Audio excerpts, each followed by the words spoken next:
Okay.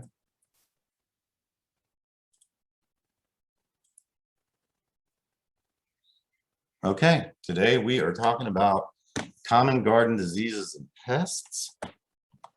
And controls here.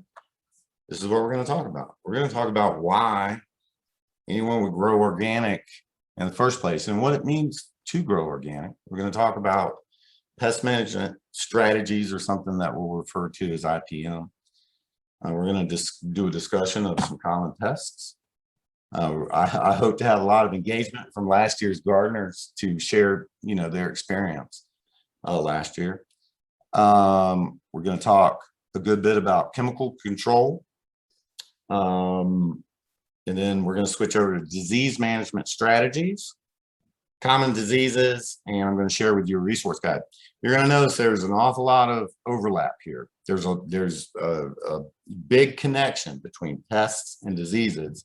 And so, if you just learn some principles of disease and pest management control, you'll find that they work for both of these problems that every gardener is going to face eventually.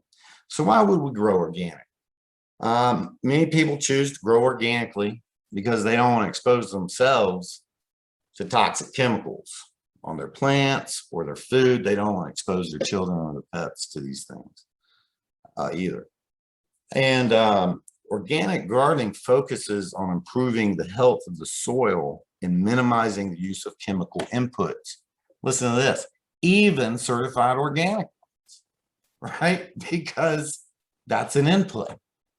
That's, we really want to focus on soil health and the health of the environment around our garden, so that we don't even have to use organic stuff as a last resort. Because if we get to that point, at some point, there's an imbalance that we can probably address and help ourselves out greatly.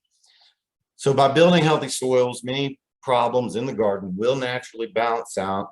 Healthy soils grow healthy plants. Anyone who gardens for a long time, even if they're more conventional and they don't use organic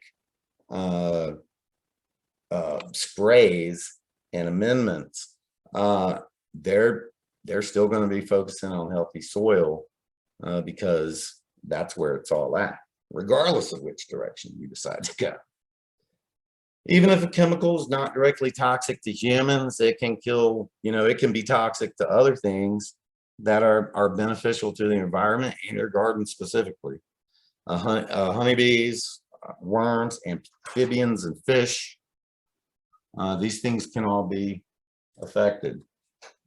Either way, please practice caution and follow the label instructions, because just because something is organic doesn't mean it's not harmful. Resident, and here. Hang on just a second. Let me turn this off now. Residential gardeners are a huge source of problems when it comes to what we think of as runoff. We like to blame farmers, and farmers are a huge contributor to these things because of the scale. Okay, but farmers have to pay for every pound, every ounce of everything that's going on that garden, and they're not putting on, they're paying very close attention to the labels. We had a lot of accidents. I mean, everybody has a funny story about the fish emulsion that we use, right? But the worst thing that can happen to you with the fish emulsion is you get a stinky hand, right? But imagine if that were some other chemical. A lot of gardeners are poisoning themselves, their children, their neighbors, or you're getting poisoned by your neighbors. And not to be dramatic about it or whatever, but it's important. It just happens that, in a suburban neighborhood, you could be exposed to high levels of carcinogenic stuff and not even know it. And, we think that it's incredibly dangerous to live next to a huge farming operation. And it probably is, but there's other, the chemicals out there cause other problems. All right, so in order to do this, let's talk about some strategies. Integrated pest management strategies, or IPM, is a hierarchy of strategies that are designed to minimize the impact of pests and diseases in a garden, but also minimize the environmental impact of the control methods, right? And so a hierarchy means that these are things that are practiced from most to least. So we're gonna talk about the most important things that you need to be doing all the time first. And if you notice, it starts biological, cultural, physical, and chemicals last.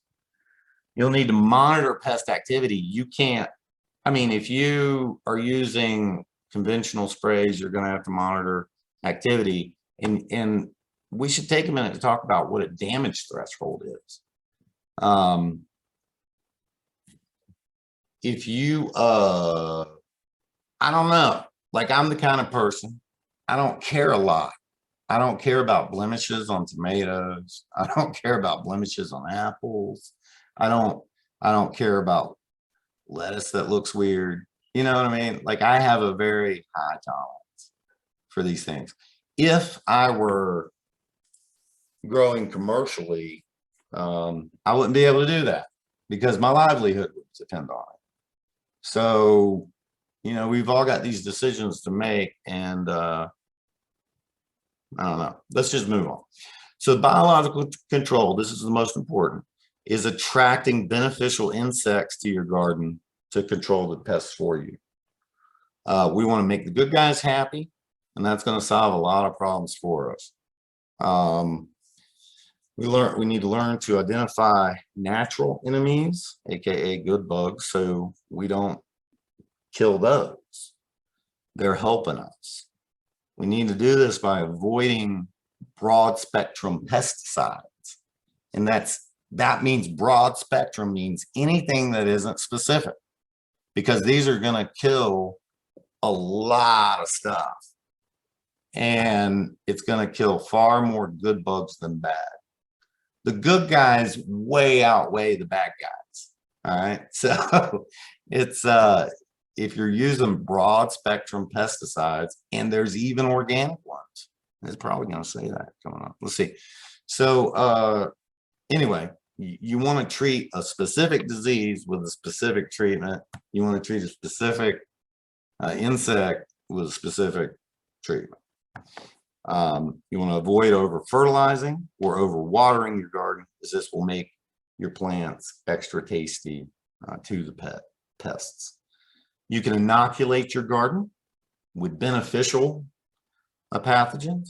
There's milky spore, nematodes, that's bacteria, and then nematodes are, I don't know technically what kind of organism a nematode is. It's like microscopic worms, but they're not worms. Anyway, you can buy predators like ladybugs, but this is expensive. And if you don't have the habitat, it's not gonna, it doesn't always work, okay? So creating the habitat for these beneficial or creating or protecting the habitat for these beneficial bugs is incredibly cheaper and better long run. Cultural control, second most important, second down the chain. These are growing practices that prevent problems from happening, or at least reduce their likelihood. Okay? Reduction is a big deal. Crop rotation, being clean, sanitizing in the garden, your tools, keeping your area clean, selecting pest and disease resistant varieties, intercropping and companion planting. You want to make sure you keep it, you address your weeds. That reduces habitat for pests. Trap crops. That's kind of an advanced thing, and it's going to depend on what you're talking about. But essentially, a trap crop is something that either attracts mega benefit, the known enemy of whatever you're fighting, or will distract. Your guys will prefer that. They'll go eat that instead of your stuff. That's a trap crop. Again, we're back to not under or over fertilizing. We can time plantings to avoid pest problems. Succession planting falls into this strategy. If we're growing a certain thing to eat, if we stagger our plantings, there's not as much out there to get attacked or to attract. Avoid getting your leaves wet when watering. Water the roots. Okay. Trellis binding crops off the ground. That's just the logistics of how it is to get to these things. Using allelopathic cover crops. And allelopathic cover crop. A cover crop is anything that you're growing in between your main crop that in some way either protects the soil, amends the soil, or whatever. And allelopathic cover crops are certain grasses, certain plants that have, some have antibacterial properties, some have anti-pest properties. That's what we're talking about with that. All right, next up is physical control. These practices are non-chemical control practices, and they're used when a problem has been identified. When you start seeing squash bugs everywhere, it might be time to start hand picking. If you're seeing tobacco hornworms on your tomato plants, you got to get them off, unless they're infested with the wasp eggs or whatever. We'll talk about that later. If you don't want to squish them with your fingers, you can carry a cup of soapy water with you and drop them in there. It's instantly gratifying either way. Okay. Early morning before the sun has warmed the bugs up is the best time to pick over your plants. You create physical barriers using row cover for some crops. In certain areas of the country, it's mandatory, especially at scale, because if you're growing a whole lot, and when I say scale, I mean if you're growing broccoli not just to eat, for the fall, but you're gonna put up a whole bunch, and so you're just growing a ton of broccoli, you're gonna attract more broccoli beans. So when I say scale, I just mean the bigger we get, bigger. And of course, if you're growing acres and acres and acres, you're going to have a ton of broccoli pests. But anyway, so when I just say scale, I just mean growing more and more and more than what you would kind of normally grow in a backyard garden, right?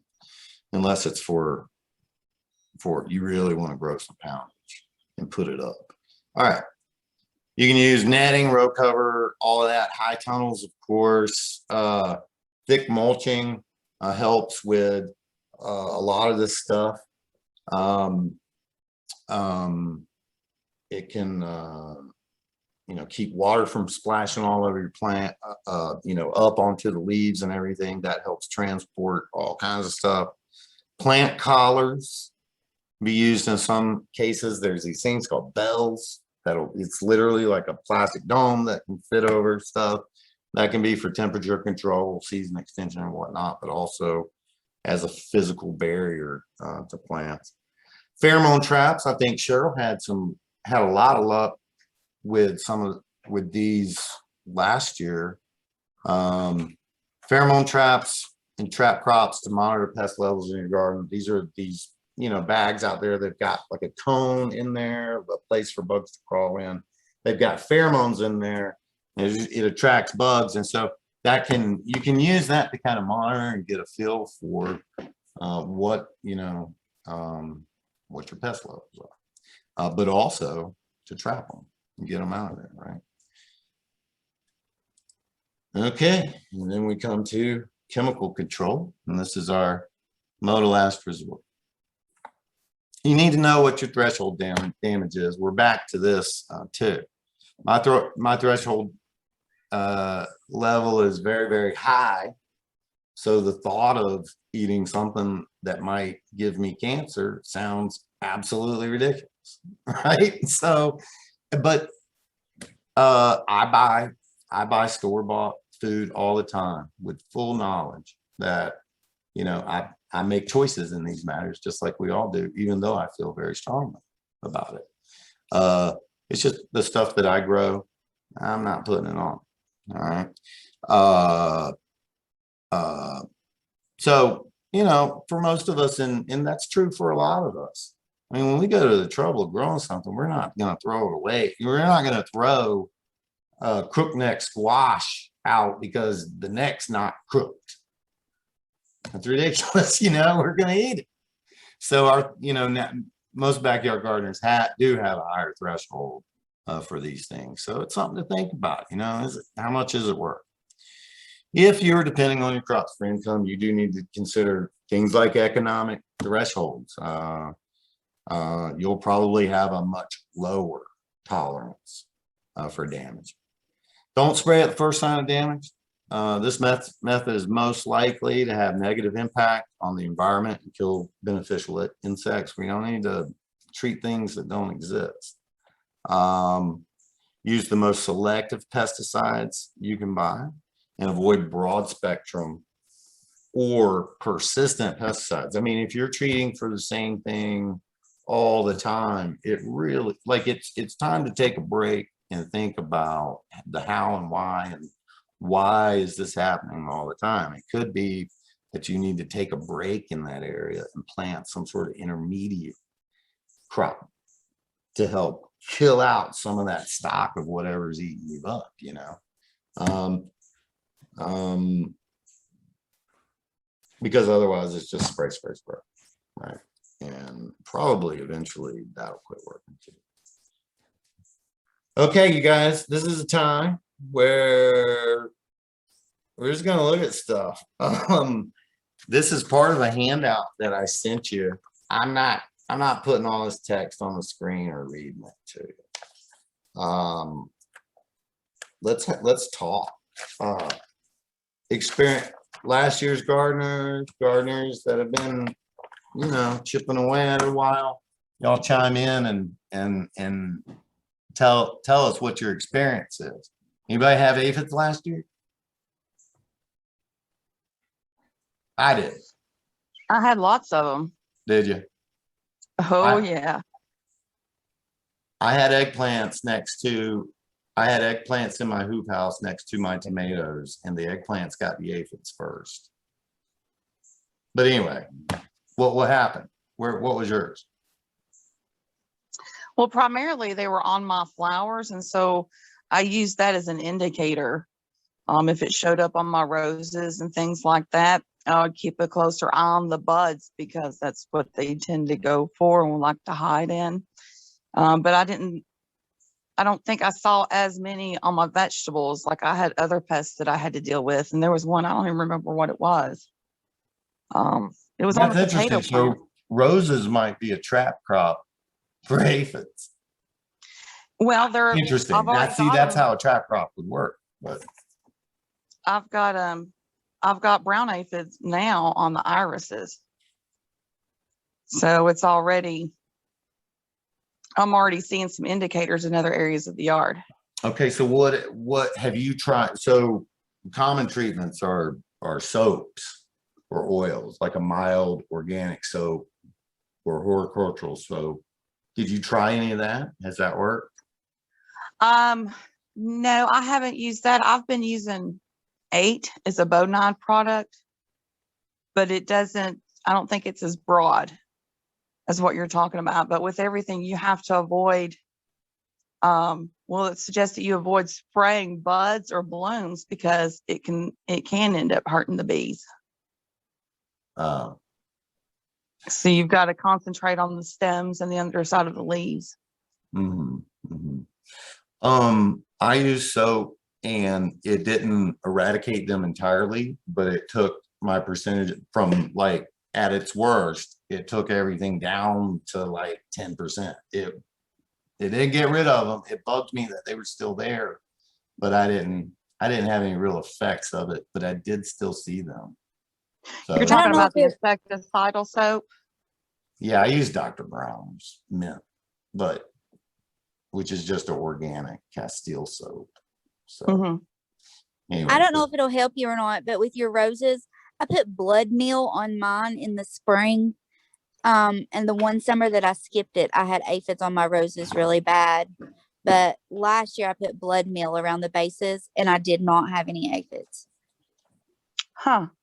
I might try that. one of the suggestions for, I mean, we read it multiple times. It's like theme that keeps coming up is proper fertilization and water. Right. So there you go. Thanks, Brandon. Let's see. Cabbage worms. I know you had them. I did. I got eaten alive with these things. I have every year. It's always a problem. Did you guys? Anyone?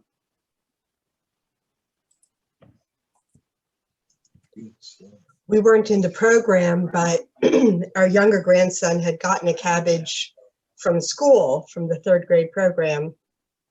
And we tried everything. We tried the cornstarch and it just got eaten repeatedly. Oh, there's the one. Yeah, I've used, yeah. What'd you say, Tara? They're, look, he's right there, but they'll get on these veins, tiny, almost microscopic.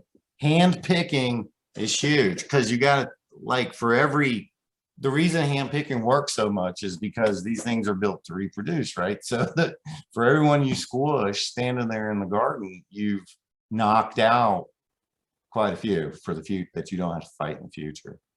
But yeah, I'm reading here. I've used BT and the spinosad spray and just a lot of hand picking. And I want to say, I think you need to go out at night with a flashlight to really get the most of these, but, or maybe first thing in the morning. But they're very, very prevalent around here. And so when you start seeing these white moths, this picture makes them look huge. They're not big. When you start seeing these white moths flying around, that's, if you're already seeing those, if you don't have the worms, you will. Okay, so that's one indication is, and I've had them every year. It's almost as, see, this is where it comes back to another question of threshold. There are some of these things that you know, just come with where you live. You're gonna have them every year. That's why you have to just, you know, have a plan. And I'm not talking about a plan like spray every 2 weeks, no matter whether you need it or not.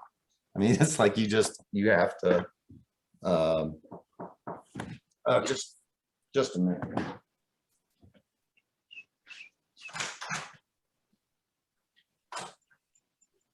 All right. Sorry about that. Kid locked out without a key. Right.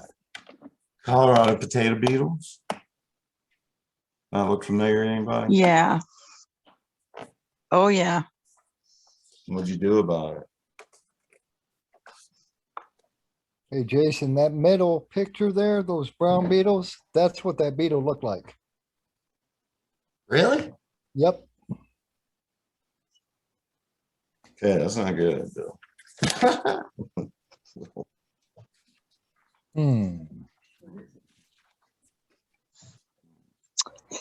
All right. Well, So Bill, this you're picture saying here they're on already the right, in those? this is what the larvae looks like.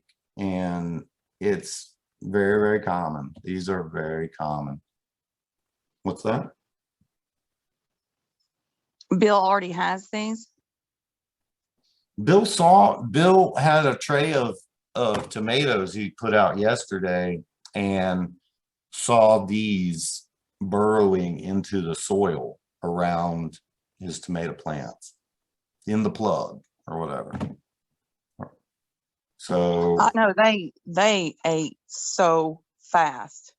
I mean, they almost demolished my potatoes last year. The worst I ever had them was I overplanted a wildflower patch very, very close to my garden. And for some reason, they destroyed that wildflower patch and immediately moved, just moved over and devastated the rest of everything else. So I completely brought them into the situation. I think these made me cry the most last year. Yeah. I had a hard time with these, and then I didn't. All of a sudden, everything just worked. Crawling on in the garden for hours, and using everything that I could, and hanging up the bags. And I already have my bags hanging up. That's how much those bags saved me last year. So I recommend everybody get those. Well, this is one of those where you have to be prepared for hand picking. And like this larvae here, we'll have this larvae here is easy to destroy with your fingers. You know, soap and spray will dry stuff like this out. Yeah. What's that? Yeah. And so you can like rub this with your thumb and knock those off. Hand picking, of course, is something. This is one of those things where if you absolutely can't tolerate it, you're going to be eating a lot of chemicals. Yeah, I think with these, you have to start right off hand picking the first you see them. Yeah. You have to start hand picking them off, or you don't have a chance. No, you don't. If it gets out of hand, your only hope is going to be some sort of serious spray. Pyrethrin is a organic spray that can be used for it, but pyrethrin is incredibly harmful to honeybees. So you got it all there? Okay, good luck. I'll see. But there's ways to use it that make it a little less, you know, can minimize some of the harm. But anyway, these are a scourge of maybe everywhere. I don't know if they grow and I don't know if they have these. And well, you know what? It says Colorado. I guess they maybe have them in California. All right, moving on. Cucumber beetles, got them everywhere here. I mean, these are picked because they're around here. This is another one of those that is everywhere. What you got? Did you guys have any luck getting rid of these last year? Or did y'all have them?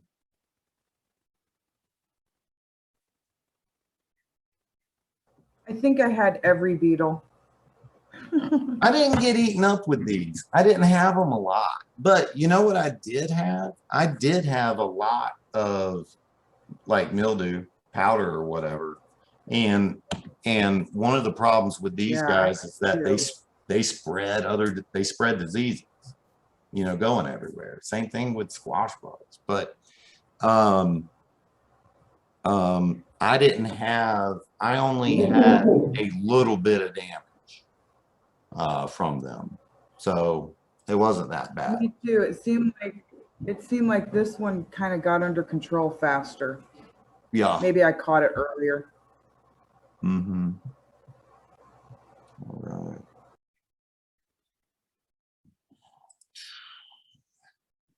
I had these guys. These guys are a little weird. I mean, it depends. As far as just plant damage goes, you can get past these. They have kind of a season and you can get past these, but they do spread disease and stuff around. So, you know, it's one of those things that you want to get a grip on it because of other reasons, just as much as, you know, the beetle itself.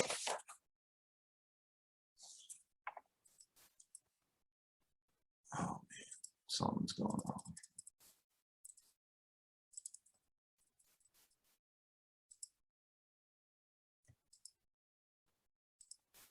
Is that it? That's all I put in.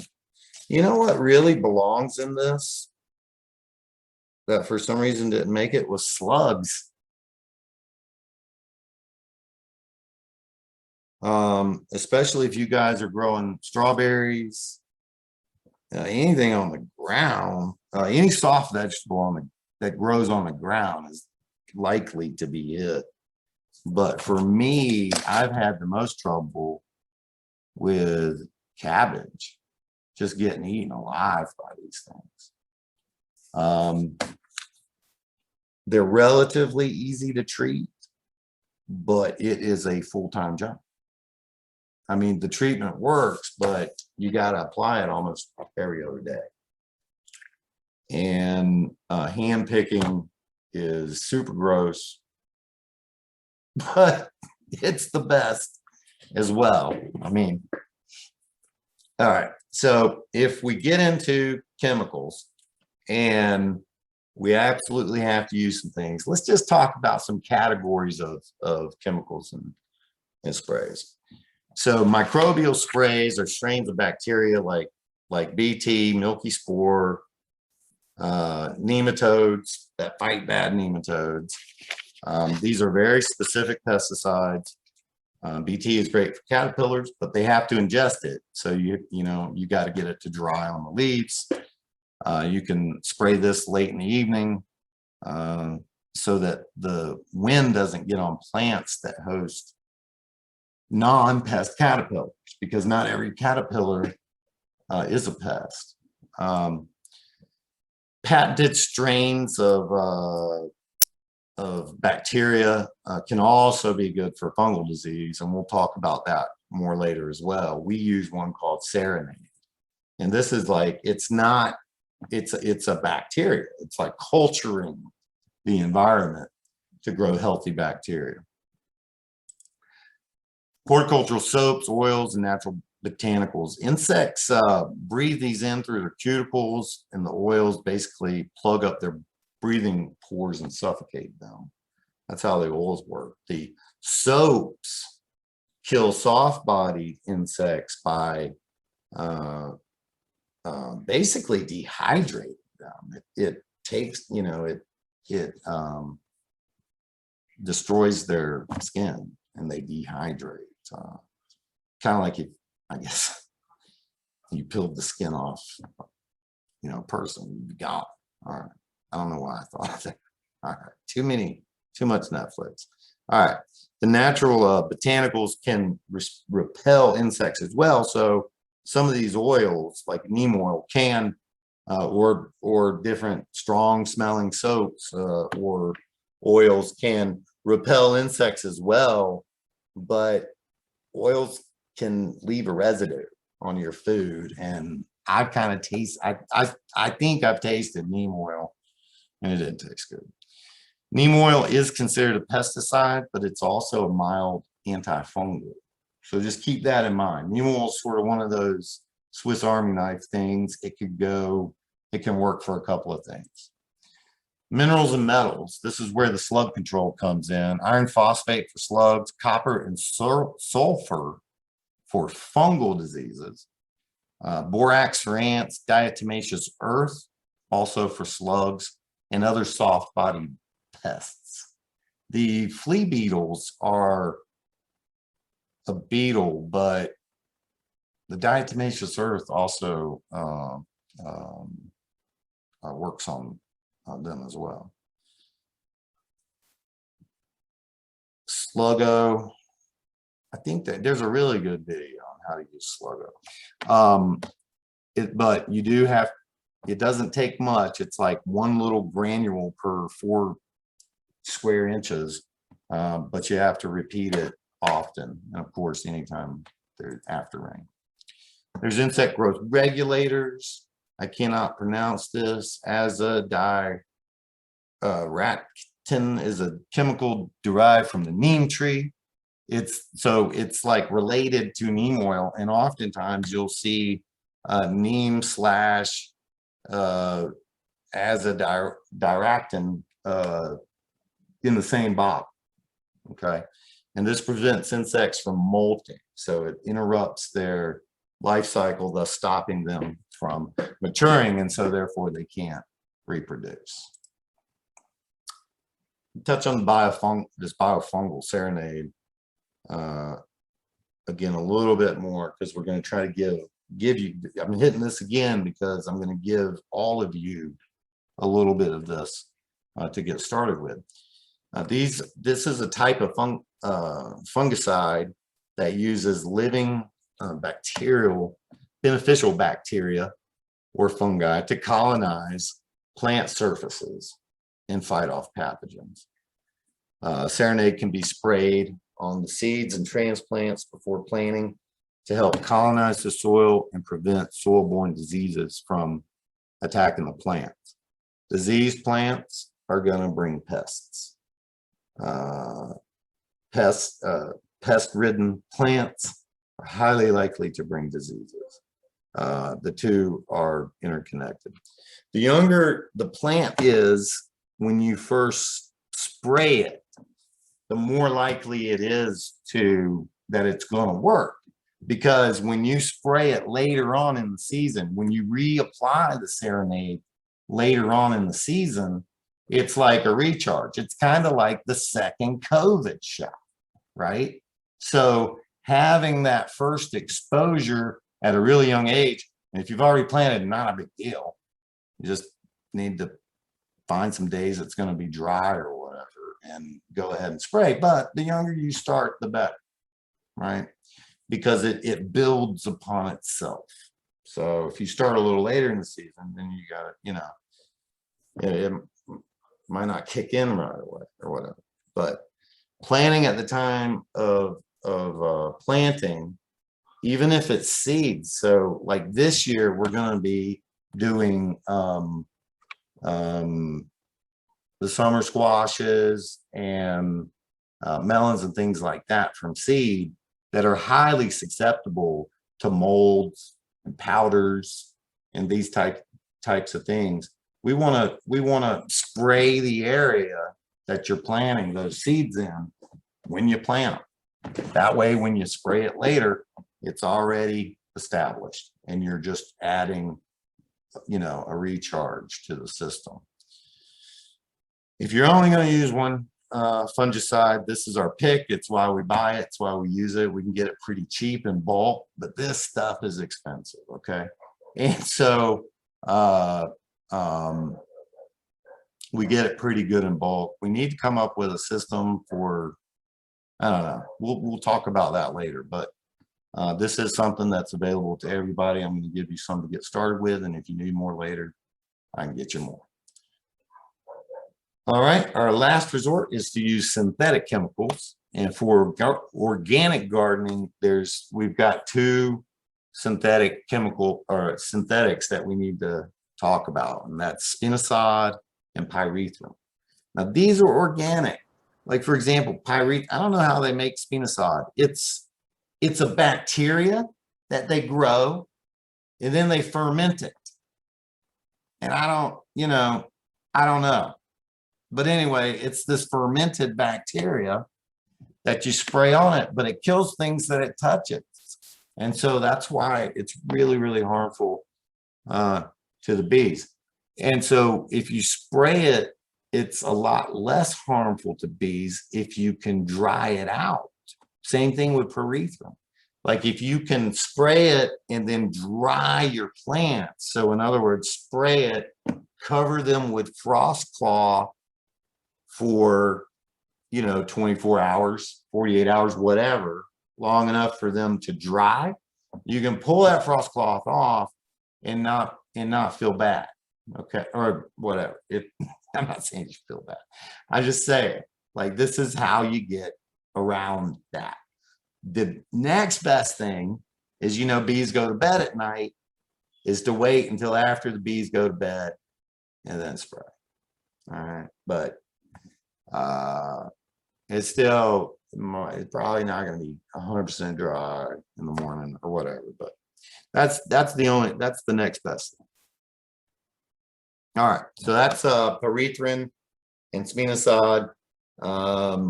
These are ones that, because they are broad spectrum, they kill a a lot of things that they come in contact. They're not very specific. This is not really a great one to spray every 2 weeks, no matter what. The Serenade is, but anyway, moving on. But the Serenade doesn't kill pests. That's for fungal diseases and whatnot. All right. There are 7 principles of disease prevention. I give you a handout and you're going to see, I mean, we're going to be, what's strange is that all these principles overlap between pest prevention, disease prevention, and also building healthy soil. And so number 1, strive for healthy soil with lots of organic matter. This is going to provide good moisture and good drainage. Healthy soil, holds moisture and drains well. Has plenty of nutrients. The plants need to stay healthy, just like animals. And I mean, if you're chronically malnourished, you probably get colds a lot more. Visit. Ignore that. Let's see. Yeah, the career goal of all gardeners is really to develop an amazing soil structure under your garden, and you really it's if you could go out and buy it, I'd say, and you could afford it, go buy it, but it doesn't really exist. You have to work on this. This is a long-term investment in your garden area. Maintain good airflow between plants. This couldn't be any more true than in East Tennessee because we get so much rain. And now look, it might be dry this year, but chances are there's going to be times when, especially with like tomatoes, it's going to be too much rain. And they're never going to get a chance to dry out in the leaves, and you could have a lot of problems. So overplanting, not having enough airflow between the plants, starts to become really, really important around here. All right, so the better air circulation you have, the better chance of avoiding infection. Also, diseases that are spread by bugs that hop around and stuff like that. If there's more space, if it's really crowded, it's just like, it's the different. It's like you get it. All right. Be careful with your hands and your tools, your clothing, buckets, things like that. You can spread a lot of stuff. And especially if you're the type that has raised beds, or you got a little bit of garden over here on this part of your property, and you got some more garden over there on this part of your property or whatever. Well, you're not necessarily going to have the same problems in both locations unless you try really hard. Right? So you could try really, really hard to guarantee that you have all the same pests and diseases in both garden locations, or you could try to be careful and at least only fight battles on one front, right? So be careful with your hands and your tools. Keep garden beds free of decaying debris, like weeds you pull. If you pull your weeds, don't leave them laying in the roads. All right.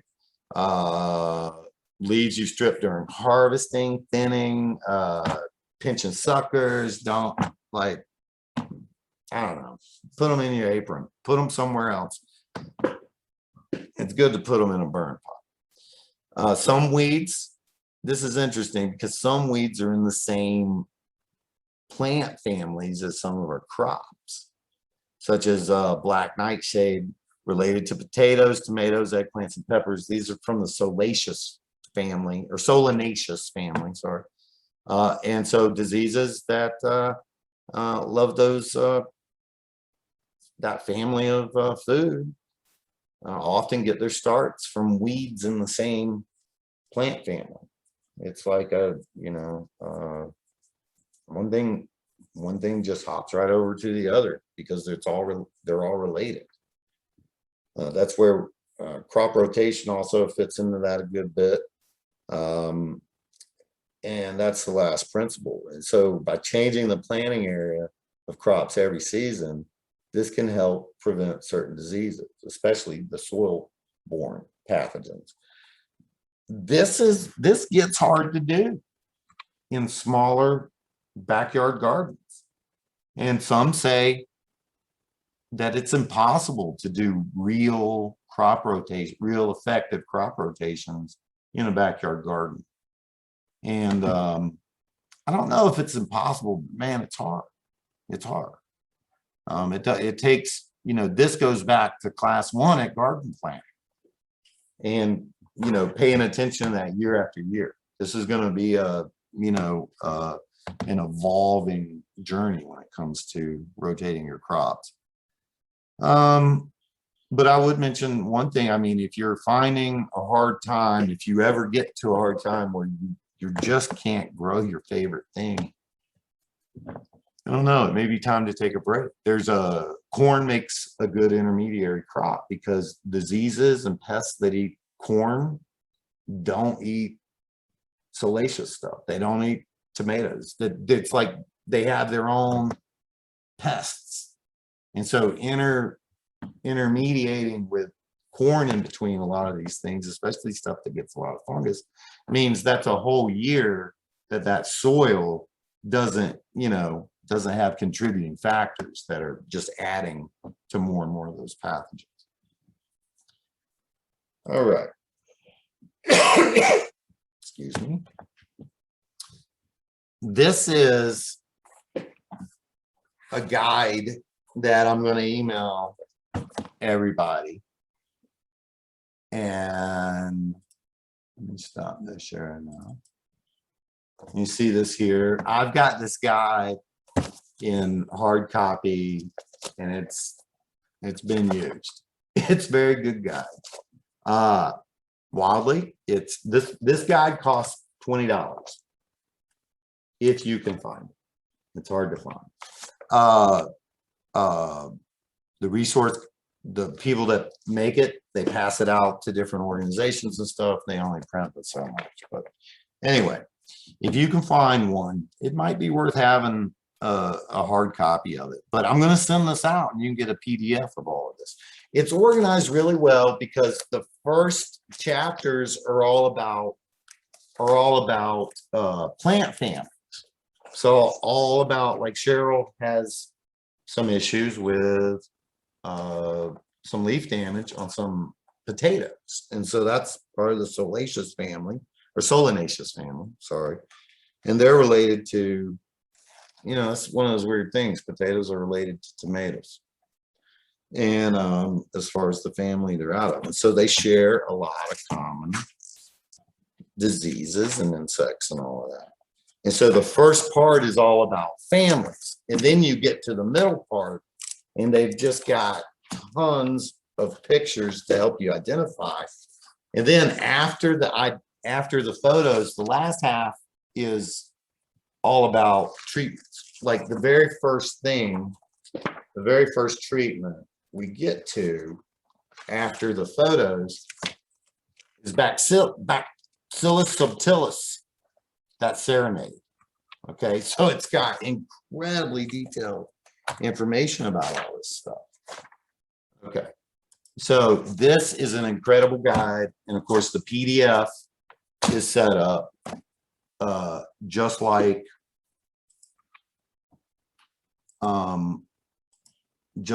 the paper copy, of course. Let me click over. I can figure it out. Okay.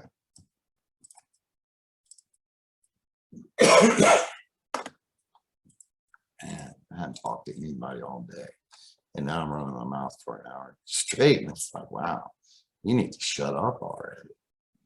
All right, I'm almost there, I promise. Okay, so here's this guide. Let's just look at a few, especially these.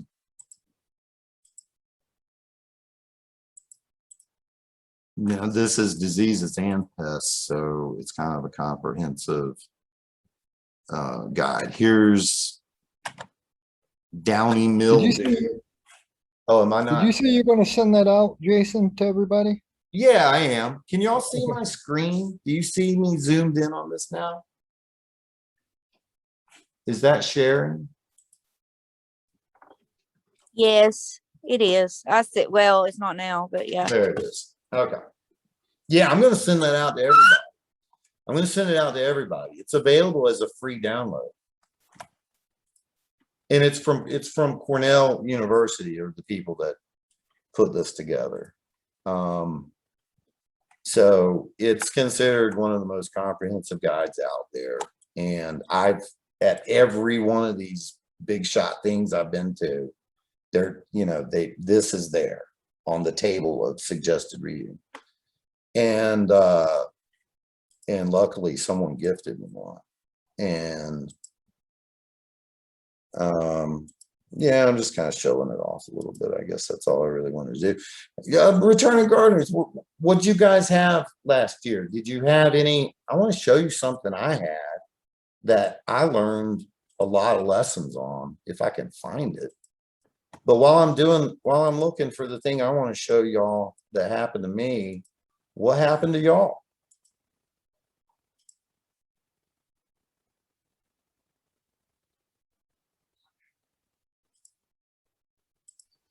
Did You're anybody have talking any? disease wise? Yeah. I just, maybe the tomatoes, but it was late in the season and I wasn't really sure if they were just done. What Mine was was the it? blossom rot on the tomatoes. That's what got me. What was it, Bill? Blossom rot, where the tomatoes rot on the vine before they were ready to be picked. Yeah. Yeah, I had that too. That's why I started picking them green and ripening them inside. But I also had a lot of problems with my pumpkins with powdery mildew, and I never really got rid of it, but it didn't seem to affect the fruit. The fruit was fine, but I mean, I kind of tried all the fungus things, that we could buy, and nothing really seemed to work too much. I got some calcium nitrate and put in when I was planting them. You A- went added ahead it- and I put that added- in? Yeah, I added it to the fertilizer. Oh, good idea. I'll try that. Did you, Cheryl, I'm curious, did you use the Harmony Did I use fertilizer, the dry Harmony fertilizer on your tomatoes? Yes. You did? Okay. All right. It has 9% calcium in it, but apparently that's not enough. I had it too, but I got gifted with like 3/4 of a pallet of rotten milk from the food pantry. Oh, yeah, I spent it quite a bit of worked money too. on milk, and then I decided since it wasn't working, I'd stop. But Oh, you did use milk? It's so I expensive. did. I but tried it on like 6 of the plants, and Yeah. it wasn't really. And maybe it was just too far at that point. But I've heard that you can use Tums to add calcium. I think you can. I heard that too. Mm-hmm. And I also heard the eggshell trick. So Yeah. I've been saving my Yeah. eggshells too for that reason. What is the eggshell trick? I don't know. My neighbor said if you sprinkle eggshells into your tomatoes, it gives them a calcium boost. Yeah, when you plant them, put them in the same hole, like crush them up and put them in the hole when you plant your tomatoes. I'm Yeah. with you now. I was thinking, I've considered doing that. I did I've considered like making some special tomato compost by going to like Hillbilly Cabin or something and just getting like buckets of eggshells and supplementing a batch of compost with those eggshells, but I've never done it. It's just been an idea I've wanted to do for a long time. But I That's did. great if they save those for you. I imagine they crack a lot of eggs at Hillbilly Cabin. I bet they do. I know. I don't know how open they would be to it, but Push the eggs out and let them dry out and then smush it up real good, or even put them in the blender and then cook coffee grain with it. you go. I know that the fish meal, like fish meal, is good too because of fish bones, but it has a higher percentage of calcium in it than some of the other stuff. Let me see. One more comment on the eggshells. I'm terrible at growing things. That's why I'm here. But I started saving my eggshells, and I read on another site that you should put them in your oven at 225 degrees for about 20 minutes to kill off any salmonella, because you don't want to transfer that to your plants.